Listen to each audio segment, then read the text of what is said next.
ketemu lagi di channel Pak Bang Family. Kali ini dalam konten review kegiatan Pondok Ramadan yang ada di SMA Negeri Ambulu, Jember, Jawa Timur, Indonesia Friend. Oke, di sekolah kami, khususnya di SMA Negeri Ambulu, bahkan di seluruh sekolah umum di Indonesia ini, kalau bulan Ramadan ini ada kegiatan keagamaan ya dalam rangka meningkatkan kualitas mental dan spiritual dari anak didik. Ini setiap tahun mesti diadakan rangkaian kegiatan bulan suci Ramadan, di antaranya adalah yang disebut dengan Pondok Ramadan. Oke, kali ini mulai kemarin tanggal 10 kemarin sudah dibuka kegiatan Pondok Ramadan di SMA Negeri Ambulu, dan hari ini adalah kegiatan hari yang kedua. Oke, mari kita ikuti bagaimana situasi kegiatan Pondok Ramadan di SMA Negeri Ambulu, Jember, Jawa Timur, Indonesia Friend. Oke.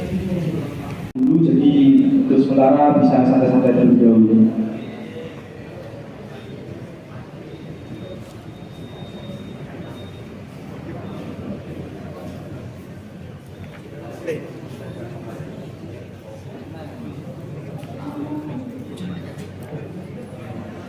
Lek, tadi sudah ngaji. Sudah. Hah? Kenapa? Hah?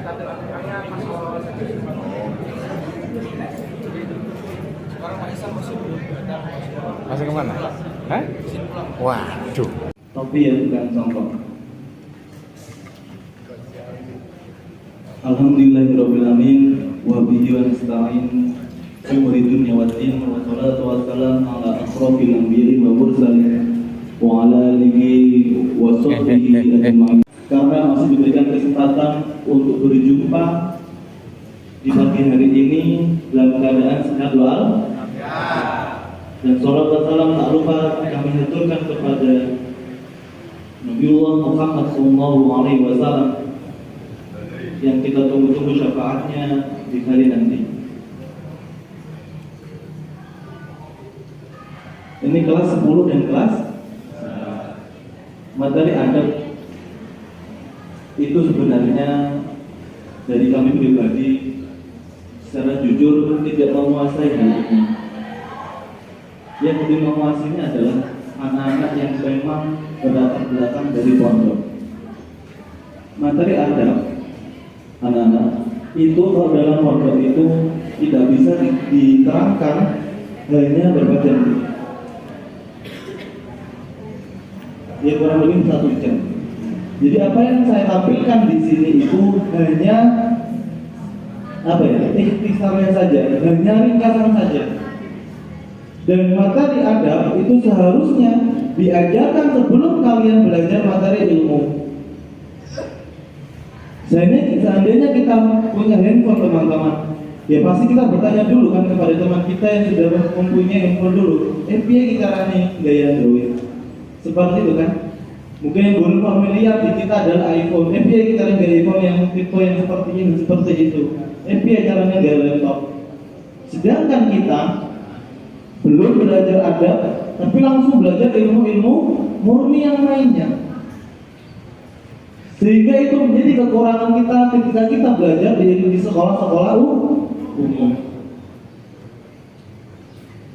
Apa yang kami tampilkan ini kami ambil dari penjelasan Ustadz Andi Hidayat dan dari penjelasan kitab Tazkiratul Islami atau kitab ilmu yang diterangkan oleh Ustadz Nuzul Zikri. Dalam dunia Islam teman-teman, itu tidak boleh seandainya kita memaparkan suatu materi itu hanya memaparkan saja tanpa menyebutkan apa? Menuntut ilmu itu sama dengan berjuang di jalan Allah Subhanahu wa Ta'ala seperti itu, dan itu disahkan menjadi hadis yang sahih. Itu berdasarkan ada riwayat yang menuntut dari Rasulullah sampai turun kepada perawi yang paling terakhir. Jenazah punya kata-kata apa, dan itu tersalurkan langsung kepada Mas Pandu kepada Mas Yani, dan itu harus jelas riwayatnya. dalam dunia Islam hal seperti itu. Tujuannya apa? Untuk menghindari isu-isu hoax atau pembohong. Sehingga mungkin sekarang ada isu pembohong seperti hoax atau berita-berita palsu dari zaman Islam dalam meriwayatkan hadis itu sudah terkenal terlebih dahulu. Sehingga dari kejadian ini teman-teman dapat kita ambil bahwasanya memang Islam sangat tertib dalam penuntutan ilmu.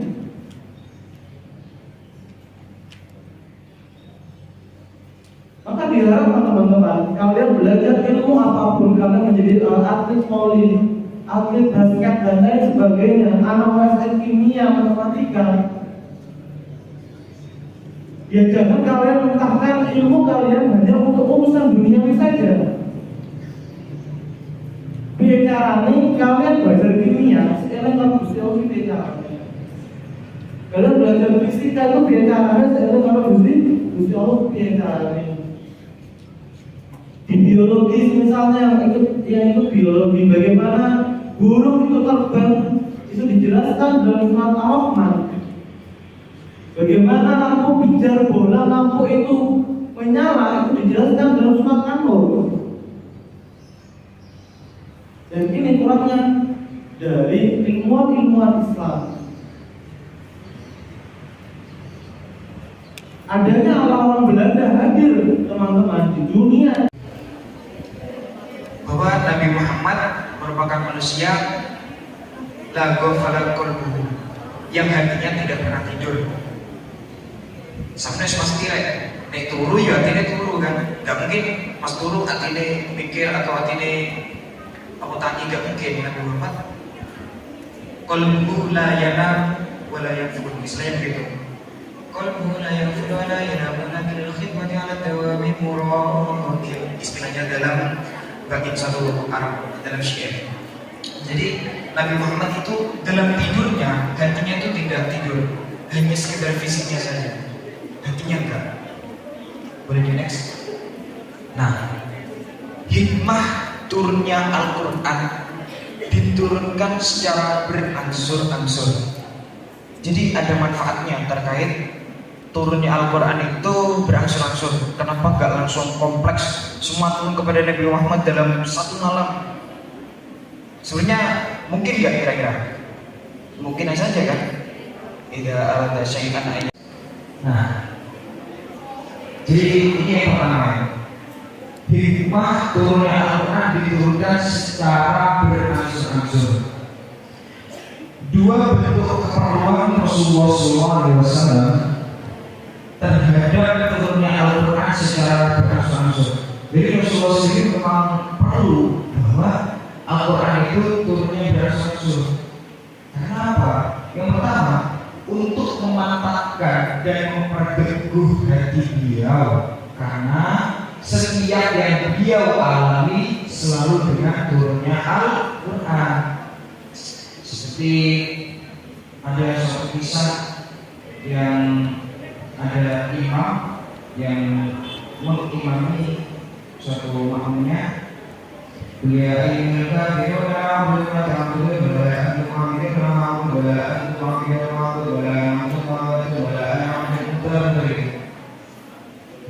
bahkan setelah itu sampai ada suatu ayat yang turun tentang tidak bolehnya orang yang mabuk itu mengimami sesuatu.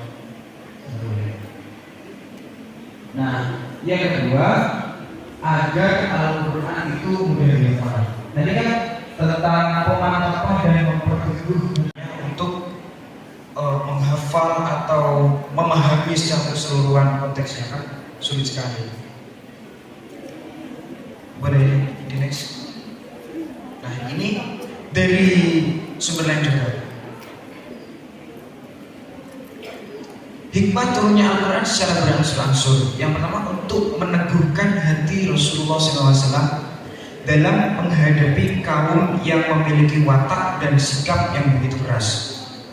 Kalian bisa bayangkan, Nabi Muhammad itu terlahir di lingkungan yang musyrik, semua penyembah berhala. Nabi Muhammad terlahir dengan ayah yang telah wafat, dan setelah itu ibu wafat. Namun Nabi Muhammad berpegang teguh dengan Islam. Lalu yang kedua, tantangan dan mukjizat yang saya jelaskan baru sebenarnya bahwa kaum musyrikin yang sering mengajukan pertanyaan-pertanyaan dengan maksud melemahkan dan menantang untuk menguji kenabian Rasulullah SAW.